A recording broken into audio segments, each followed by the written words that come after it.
olá meninas! O nosso vídeo de hoje é a respeito do crime de violação de domicílio, previsto no artigo 150 do Código Penal. Serão abordados conceitos, considerações principais a respeito deste delito, se ele admite ou não admite modalidade tentada, a classificação, entre outras considerações que são importantes e pertinentes para o estudo e compreensão deste delito. Vamos lá?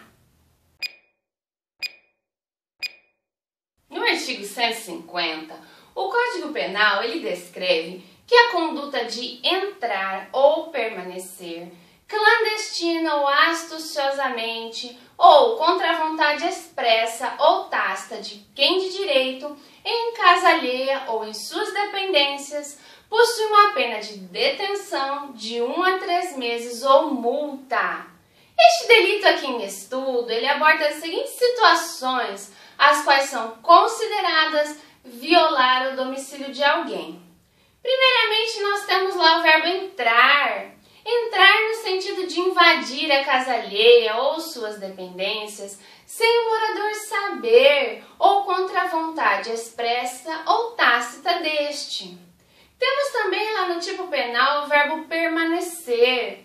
Permanecer, essa palavra permanecer, já é no sentido de não sair, ou seja, em um primeiro momento, a entrada do agente foi autorizada pelo morador, mas tal autorização cessou e o agente lá permaneceu contra a vontade da vítima. O tipo penal também apresenta as expressões que fazem referência ao modo clandestino e astucioso, ou seja, por meio de uma fraude, de um disfarce para a vítima não perceber. Ok? Tudo certo até aqui? Passamos então para o nosso próximo item. O objeto material deste delito aqui em estudo é a casa e suas dependências, ou seja, o domicílio, invadido por alguém que adentrou ou lá permanece sem anuência do proprietário ou possuidor.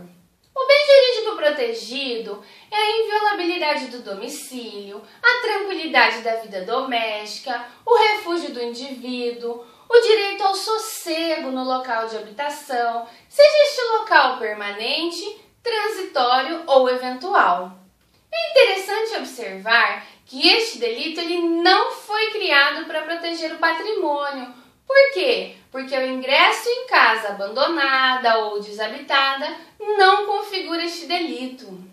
Este delito é uma espécie de extensão daquele dispositivo que encontramos no texto constitucional do artigo 5º, inciso 11º, o qual menciona que a casa é asilo inviolável do indivíduo, ninguém nela podendo entrar sem consentimento do morador, salvo em caso de flagrante delito ou desastre, ou para prestar socorro durante o dia ou por determinação judicial.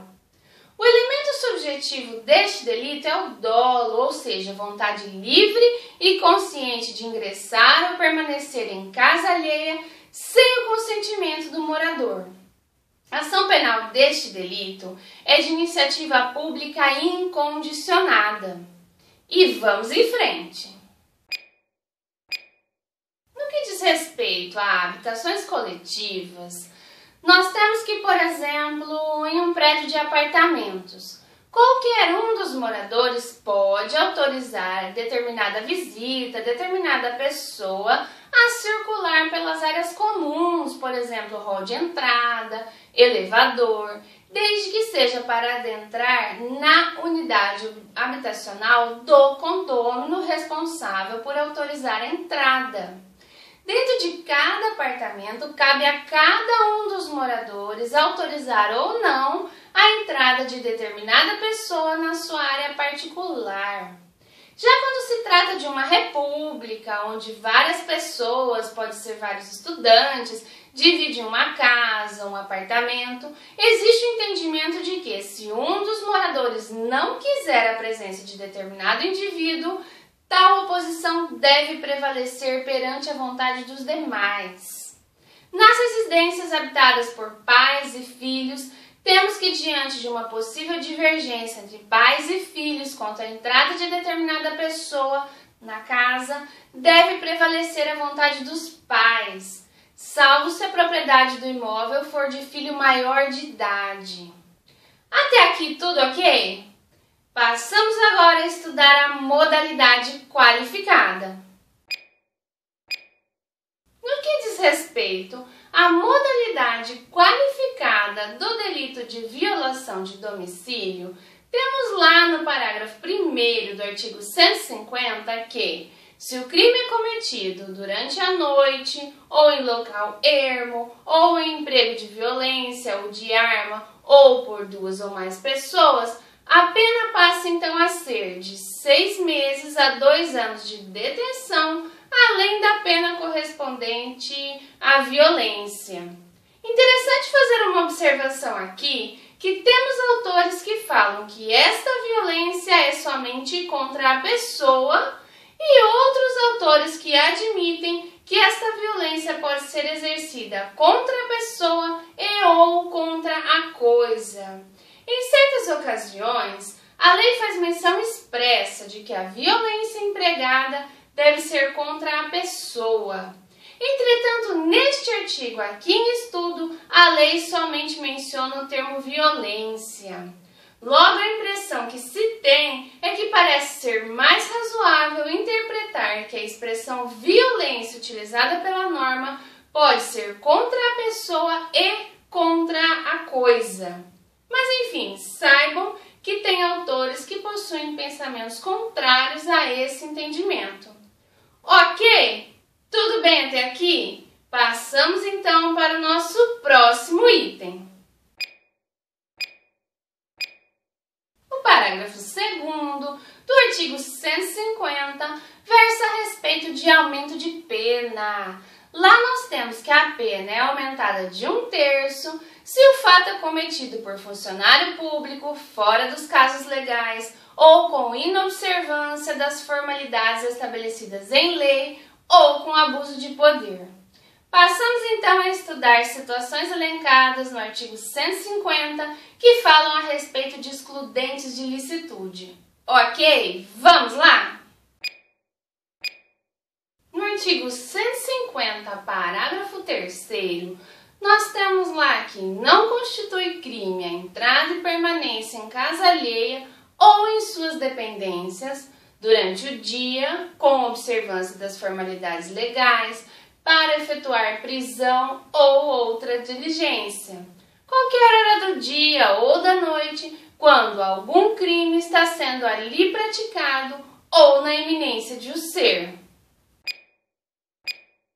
No artigo 150, parágrafo 4º, ele é uma espécie de norma complementar que menciona que a expressão casa compreende qualquer compartimento habitado, qualquer aposento ocupado de habitação coletiva, compartimento não aberto ao público onde alguém exerce profissão ou atividade.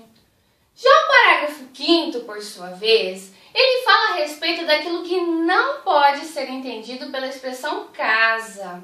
Assim, temos que não pode ser considerado domicílio, hospedaria, estalagem ou qualquer outra habitação coletiva quando aberta, quando vazia, salvo a restrição do parágrafo 2º, que é quando o hóspede está ocupando.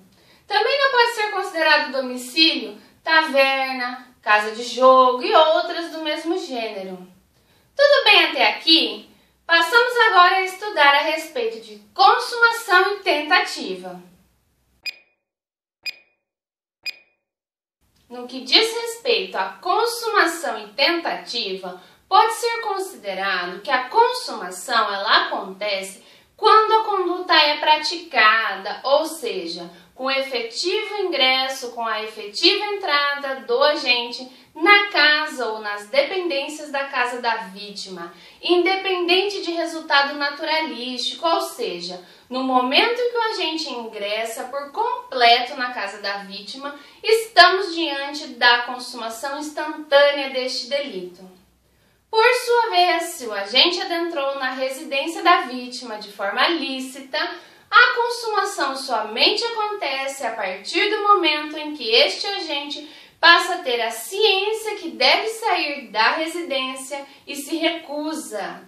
Aí, no caso, temos que, enquanto o agente lá permanecer, estamos diante da modalidade permanente deste delito. A tentativa, por sua vez, ela é admitida tanto nas hipóteses relacionadas à entrada, quanto nas hipóteses relacionadas à permanência na residência da vítima. Um exemplo relacionado ao verbo entrar é o daquele sujeito que quer entrar na residência da vítima, mas é impedido por circunstâncias alheias à sua vontade. Um exemplo de tentativa relacionada ao verbo permanecer é o daquele sujeito que adentra de forma lícita no domicílio alheio, já com a ideia ou então lá decide arrumar um jeito de permanecer no domicílio, mas é percebido e retirado à força do local. Entretanto, vocês também vão encontrar autores que defendem que a modalidade tentada deste delito na hipótese de permanência é impossível. Vamos em frente, no próximo bloco vamos estudar a respeito da classificação deste delito. Vem comigo! Quanto à classificação deste delito, nós estamos diante de um crime comum. Por quê? Porque o sujeito ativo ele pode ser qualquer pessoa. Esse tipo penal aqui em estudo, ele não requer nenhuma característica específica do sujeito ativo. Até o proprietário de um imóvel pode ser sujeito ativo deste delito, quando ele invade a casa ocupada pelo locatário sem autorização.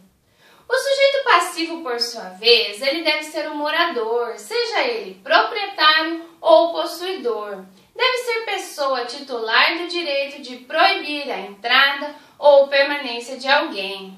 Ele é um delito de mera conduta, ou seja, para configurar, o delito requer apenas a conduta. A lei não descreve qualquer resultado naturalístico. Este delito também é classificado como sendo de forma livre, uma vez que ele pode ser cometido por qualquer meio, por qualquer modo escolhido pelo agente. Ele é um delito que pode ser tanto comissivo como omissivo, dependendo do caso, ou seja, ele é comissivo na modalidade entrar e ele é omissivo na modalidade permanecer. Por quê? Porque o indivíduo deixa de sair quando solicitado. Ele é um delito doloso, por quê? Porque o tipo penal ele não tem previsão da modalidade culposa. Ele é um delito instantâneo ou permanente, conforme o caso. Ele é instantâneo na forma entrar e ele é permanente na modalidade permanecer. Ele é unissubjetivo, por quê? Porque ele pode sim ser praticado por um só agente.